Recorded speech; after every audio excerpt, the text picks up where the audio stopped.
Whelan Presley Funeral Home and Crematory, a proud supporter of WQPT, has been serving Quad City families since 1889. They now have live stream capabilities for viewing your loved one's funeral or memorial service.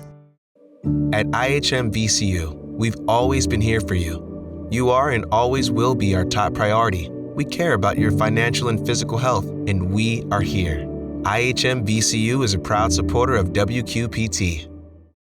What makes a good father? A nationwide push for better dads. Plus, the Moline Foundation's efforts to build a better area and getting chalk dust all over the place in the cities.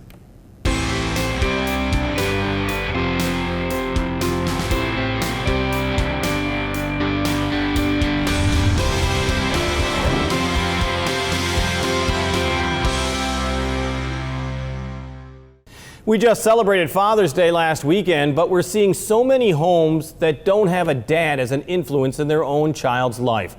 According to newly released 2020 census data, 2 million more children live in a home with their father present than 10 years ago. Though a father significantly contributes to happier and healthier children, the data helps illustrate a positive opportunity for dads to be more present and engaged parents. In 2002, Illinois created the State Council on Responsible Fatherhood, and we talked with its chairman, Jeffrey Leving, in Chicago. I mean, we are seeing that fathers are more active in their children's lives. Is it a lot different than it was 20, 40 years ago? Absolutely. Modern fatherhood, being a father, is quite different than it was decades ago. Right now, being a father is being not just a breadwinner, but a nurturer.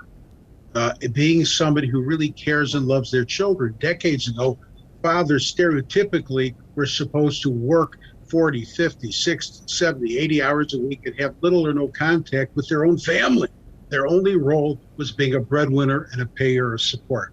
Now it's changed, and fathers are connecting with their children, and it's better for our society, better for our families, and better for our children.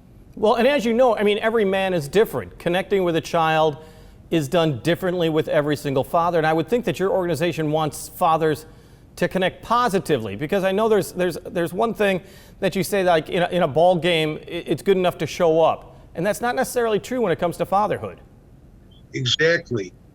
The key focus of the Illinois Council on Responsible Fatherhood is responsible fatherhood, making dads great dads and teaching them how to connect positively with their children. That's why I wrote a book, How to Be a Good Divorced Dad, because dads are valuable, they're critical to their children. If you look at the statistics, you'll see father absence is the most reliable predictor of crime in America. So we know if we want to fight crime in America, re-engage fathers in positive relationships with their children. And I discussed this with President Obama when I served on his National Finance Committee. And let's be honest, I mean, this crosses racial borders, but we do know that it is a major issue with minority population and minority families. Absolutely. And it's a major problem because minority communities not only face issues related to gender bias impacting fathers, but also bias that is race-based. So there's additional barriers, but these are barriers we could all overcome if we want to. And the Illinois Council on Responsible Fatherhood is doing a great job. I'm very proud of the council and what we've been doing for years. Well, and a lot of people may be surprised that it's been around. I mean, it was created, in 2003. It has been a part of, by an act of the legislature. Tell me, why is it that so many people may not know that you exist? Because the Illinois Council on Responsible Fatherhood has received no funding from the government, even though it's a government body. I personally contributed my money as well as my time to the council. So it's hard to run a state council that has no funding. But I've been doing it for 18 years, and I've been struggling for 18 years to make it exist and to promote the importance of responsible and fatherhood, involved fatherhood, paternal involvement. It's critical in the lives of children. Little girls that are fatherless are more likely to become victims of abuse. Fatherless children are more likely to do poor academically. It's very, very important, and it's an honor for me to be doing this, and I've been chairing the council with many governors. The council also has some dictates, some ideas of what it believes should be done. I noticed that you said reforming perceptions within state agencies and other service providers. Do you feel that many fathers are at a disadvantage when it comes to their ability to be a good role model in their family if they're not there day in and day out under the same roof? Absolutely. It's difficult, but it can be done. And a lot of fathers who are not living with their family can still parent. They can still be involved. Quality time can be as important or more important than quantity time, because a parent can be with their children and not be involved, not be connected. So the key is quality time. It's very important. Dads are struggling. I donate my time to the council. No money for doing this. But I also additionally, outside of the council, represent dads. And it's a struggle. I represented one father, dead broke, no money. His child, his infant, recently died. And he was grieving his child's death. And while he was grieving the death of his child, he was prosecuted for non-payment of child support, facing possible jail time. Thank God we won. Thank God I kept him out of jail. But he never should have been prosecuted. That father should have been provided free counseling, therapy from the state to help him go through his grieving process, not facing prosecution and jail time for not paying support when he couldn't. So these are problems we need to correct. Well, and you've been at it for, well, let's say at least 2 decades. So tell me about the legal system when you're talking about prosecutors and you're talking about judges. I mean, do men get a fair shake, or is that one of the key problems that you think still exists? Well, it's a problem that exists, but it's changing. For instance, the Lake County State's Attorney's Office has a division chief who's a personal friend of mine who is a prosecutor, but he's also focused on fatherhood issues because he's a great father and he went through a journey raising his children, and he's focused on integrity and convictions, because no father should be incarcerated for a crime they didn't commit, losing their liberty, losing their children, sitting in prison when they didn't commit the crime. So things are changing, and there are a lot of good people out there trying to make changes. Is it perception? Is it individuals, like you said, prosecutors being individuals, or is there a need for more legislation, something that is more broadly accepted across the state of Illinois? Or legislation is necessary. I'm working with a friend of mine, Representative Ford, in the House of Representatives in Illinois, trying to change laws, trying to make things better. I'm very proud many years ago, to have co-authored their first real Illinois joint custody law. And it was so long ago, I hate to tell you the year, but I'll tell you, 1986. But the key is we're working on trying to change laws. For instance, there's 9% interest on child support arrearages. If a parent is dead broke and has no money, how are they going to pay 9% interest on child support? You can't get anywhere near even 1% or 0.5% in a checking account. So that's unfair. Another issue that concerns me is driver's license revocation. A dead broke parent with no money shouldn't lose their driver's license because they're behind in child support. Because what if they need that driver's license to get a job or to get to work? What if a dead broke dad's living in a rural area and he needs a car to drive to work and he doesn't have a driver's license because he's broke and is behind in child support? So he gets in a car to find a job, and he gets arrested for driving without a license and gets locked up. So these are some laws that need to change, and I'm not going to give up. I'm working on this. You did say that there are changes that are occurring, and one might be noticed in the 2020 census just released. It showed an increase of 2 million more children living in homes with their fathers. That's a positive development. Exactly. A lot of fathers aren't giving up. They're fighting for their children. And also there are mothers that are becoming an important part of corporate America, and they want to grow in corporate America. I have a good friend who raised his children without the mom. The mom moved out of state and married somebody else after she left him. And he raised his children by himself and did a great job. Unfortunately, he dealt with a lot of negative stereotyping because of that, because many people wondered, where was the mom? Did he kick her out? Did he beat her in a custody case? No, he didn't beat her in a custody case. She just didn't want to be a full-time parent, and he assumed the role. A lot of dads are assuming the role of being a full-time parent, of being a Mr. Mom, and if not full-time, part-time. But they're assuming roles that they didn't assume decades ago. Jeffrey Leving, chairman of the Illinois Council on Responsible Fatherhood.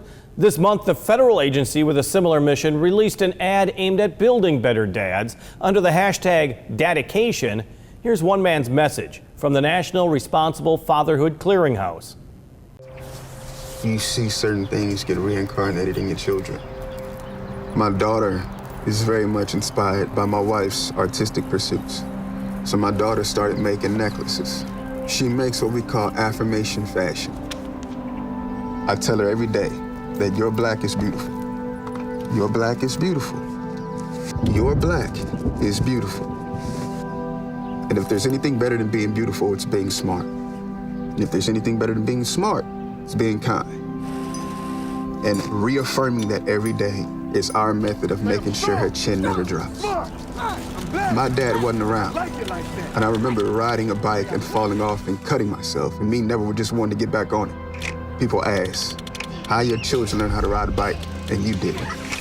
I didn't teach them. I just created an environment where they taught themselves, and all I had to do was be there.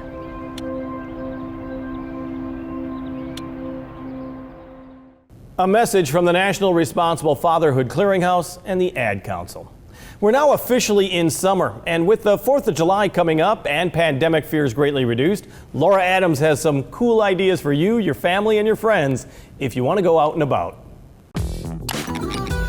This is Out and About through June 30th. We've got museums, river tours, and classes galore. Plus, it's time for baseball at Modern Woodman Park to root for the River Bandits. At Circa 21, catch Beehive, the 60s musical, and for kids, Elephant and Piggies, We're in a Play. The Art of Motion Dance Theater at Bass Street Landing perform the 17th at 6, followed by the Grey Wolf Band at 7. Mississippi Bend players return with the drama Red June 17th through 20th, followed by Mary and Ethel, How I Learned to Sing June 24th to 27th at the Bruner Theater. Every Friday night, join the fun at Mercado on 5th in downtown Moline, and bring your lawn chairs to RME's Live at 5 Free Courtyard series, Fridays from 5 to 7, while the 2021 Geneseo Music Fest kicks off the 18th at 5. Join WQPT's virtual trivia night the 18th at 7, while the Quad Cities Juneteenth Festival takes place at the Lincoln Center starting at 11. Lincoln Park is the location for Genesius Guild's production of Measure for Measure running the 19th through the 27th, while Bishop Hill celebrate their Midsummer Music Festival the 26th. There's improvisational comedy the 26th at the Black Box Theater starting at 7:30, or visit Schwiebert Park in Rock Island for the Quad City Arts Chalk Art Fest the 26th and 27th. Plus catch Seven Dust at the Rust Belt the 29th. For more information, visit WQPT.org. Thank you, Laura. The Moline Foundation just gave out hundreds of thousands of dollars to charities and organizations in the cities. But where does that money go? And could a retired Hall of Fame NFL player help spread more good works here? We talked with Foundation President Paul Plagins about that. Well, this month, the foundation announced $300,000 in gifts, really, to so many, more than 48 agencies, I believe? Correct, yes. Almost 300,000. That's an amazing amount of money. Is that unusual, or is that the usual spring allocation? That's in line with our regular spring allocation. Last year we were able to do more in response to the pandemic, but this is normal allocation for spring grants. And that's what I was going to ask you is, we're getting through the pandemic, and I kind of look at this in two different ways. One was how badly you were needed last year to help out these agencies that couldn't have fundraisers or were helping more people than ever before. How tough was it last year, and do you see light at the end of the tunnel right now? Well, a couple things that are really positive about that is we have not heard of any nonprofit or any health and human service organization having had closed their doors during this pandemic. That's a little different than 2008 and 2009. So that's positive news. So the community rallied to support these organizations, community foundations, other organizations did, and we all stepped up, and it was much needed. And a little preparation goes a long way, and we knew there'd be another crisis at some point, and that's why it's great to have an endowment. Yeah, well, that's exactly it. And let's talk about the Moline Foundation, because we were talking about that almost $300,000 that was given out for the spring allocation to groups that were including Bethany for Children, the Beiderbecke Museum, the Moline Township Concert Series. I just point out those three because they're not necessarily all similar. So what is it that the foundation uses as its guiding post on who gets what? Sure, that's a great question, Jim. First of all, there are certain things in the community that in the last year were a priority. A lot of the health and human service organization and those. But now that we're getting some semblance of normalcy again, and we're getting through the pandemic, and we're seeing the light at the end of the tunnel, there are things like arts and culture that were a little bit underfunded last year. So now we can get back to funding those organizations and a few other organizations that perhaps weren't at the top of the need of the triangle, Maslow's triangle. So those organizations now we can support more. So the beauty of the Moline Foundation's fund is that it's undesignated, this large portion of it, and so the board can react accordingly based on grant applications and community needs. Well, and two of your biggest grants are going to two library projects. East Moline is moving into a different building, and also Rock Island is moving into the Tri-Cities Jewish Center. Correct. So these are places that actually need money in order to work on their bricks and mortar. Sure. Yeah, and through the pandemic, we asked these big capital projects last year to hold off if they could and request, which they did. So we thank them for that, so we could have more money towards operating. In fact, through the last three grant cycles, spring, and last fall, we allowed operating expenditures to be requested for these nonprofits. Usually it's just capital and programs. So it was nice that we were able to allow for these, and now these capital projects are coming to roost, and these are great projects that serve a wide range of people in the community, much needed. So it's exciting for those two capital projects, plus a couple other capital projects. Long-lasting impact as well. Let's talk about Friday, June 25th, right? The Right. Pittsburgh Steeler Rocky Bleier at the Rhythm City. This is a very inspirational speech, but it's also a big fundraiser for you guys. Sure. Right. It's one of our funds. We hold funds for different organizations. This organization is the Vietnam Veterans Chapter 299 Scholarship Fund. They have an endowment fund here that every year awards scholarships to different students that are veterans. Great program and wonderful scholarship. And so they wanted to do a fundraiser as soon as the pandemic was over, and they were bringing in Rocky Bleier. He's been to town once before to a packed house. He gives an inspirational speech. It's Friday, June 25th at the Rhythm City Casino. It's a one-man play, actually, more than a speech. There's a stage with lights and sound, and he takes you through parts of his life, everything from growing up in Wisconsin to going to Notre Dame and winning a national championship, 4 Super Bowls, but really also that Vietnam vet experience he had in Vietnam. So it's just a gripping tale, but it's a tale of perseverance and it's just and steadfast determination. So he's a great motivating speaker for people of all ages. Moline Foundation President and CEO Paul Plagens. And find out more about the Rocky Bleier fundraiser at the Rhythm City Casino website. Rock Island's Charlotte Boyer hit the national stage earlier this spring as a contestant on The Voice. But before that, Charlotte came to the Black Box Theater in Moline to perform one of her original works. Here's Charlotte Boyer with Free Like a Bird.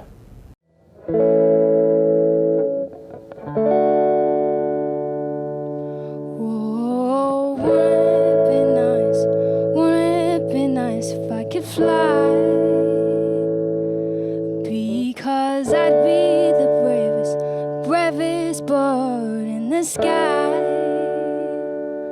Whoa, I'd be free from all of my pain. Whoa, I'd be free to fly away. I see the little children playing in the street. They all look so young, wild and free. That was exactly what I wanted to be. Live all my days young, wild and free. And now that I am free, I can spread my wings. No, there is no worrying for me. I feel like I'm a little kid again. Don't worry, my friend, I'll see you again. But just promise me you'll always give and love. Now you should follow this promise, it isn't tough. And I'll tell you this, you got to learn to love. See, you got to learn to give to those who got it rough. Now I'm sorry, friend, this is my time to go. Yeah, I've already told you all you need to know. Whoa, wouldn't it be nice, wouldn't it be nice if I could fly? Because I'd be the bravest bird in the sky.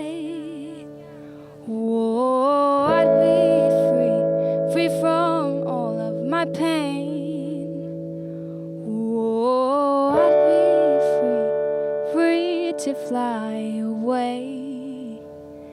Yeah, I am free, I am free, I am free just like a bird. I am free, I am free, I am free just like a bird. I am free, I am free, I am free just like a bird. I am free, I am free, I am free just like a bird. Charlotte Boyer with Free Like a Bird. A unique art competition is hitting the streets of Rock Island, literally. The 5th annual Quad City Arts Chalk Fest runs Saturday and Sunday, June 26th and 27th at Schwiebert Park. And we talked with Carrie Gilson of the Quad City Arts about this unique chance for the public to experience art firsthand. Well, Carrie, this actually started 5 years ago as kind of a small event, but this chalk art really was a big deal back then, and it was hard not to continue it. Yeah, it really was successful the first year out of the gate. I think it's unique to this area. We haven't ever had anything like this before. And so people really were excited about it. And we've grown from having 60 artists the first year to over 100. And we just want to keep going with it. Now, you talk about chalk art. Is this just a bunch of adults that just can't give up on their childhood?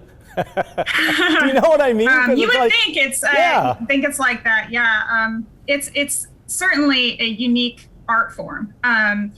These are very large murals that artists are creating on the pavement. So they're 8 by 10 spaces on the pavement, and they work for hours to create these massive murals on the cement to compete for cash prizes, but also just to showcase their talents to the community. And there's, some of them are 3D, so it looks like you could even fall into it. And so it's really just a cool thing to walk through and see and interact with the artists and get to see them doing their work because live. Let's be honest. I mean, there are some of these 3D drawings and other things on cement that it really does play a trick on your mind.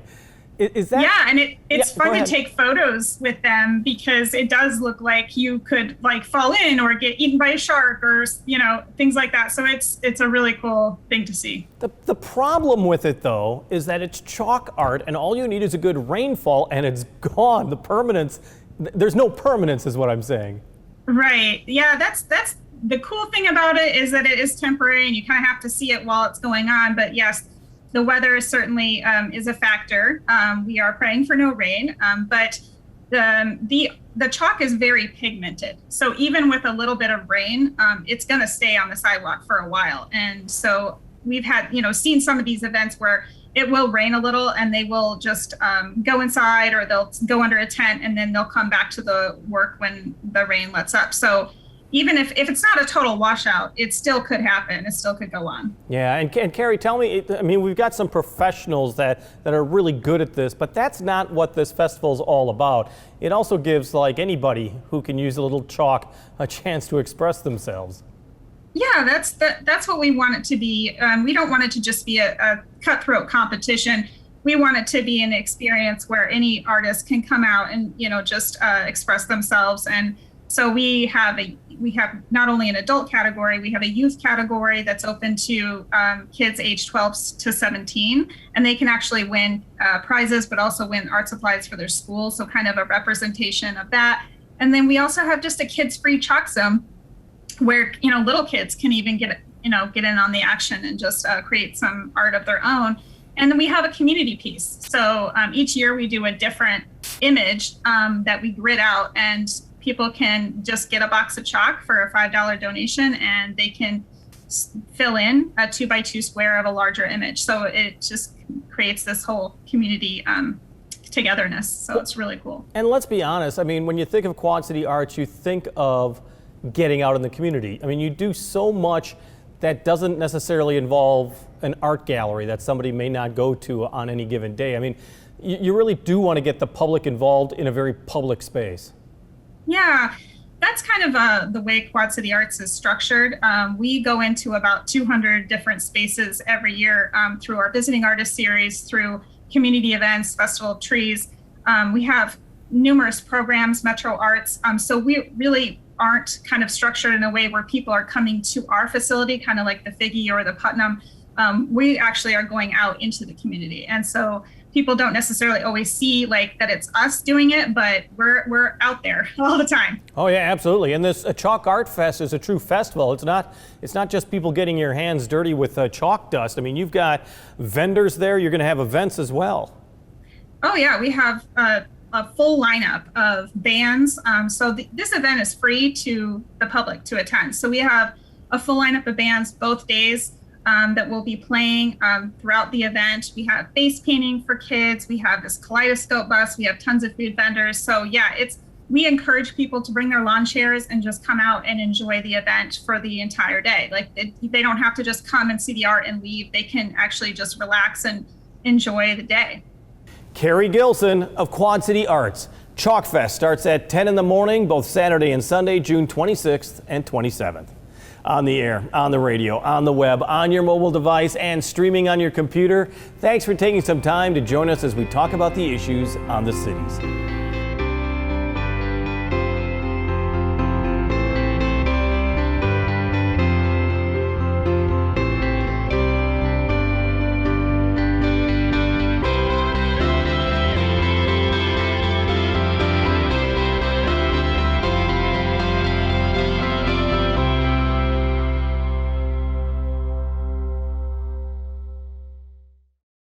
Whelan Presley Funeral Home and Crematory, a proud supporter of WQPT, has been serving Quad City families since 1889. They now have live stream capabilities for viewing your loved one's funeral or memorial service.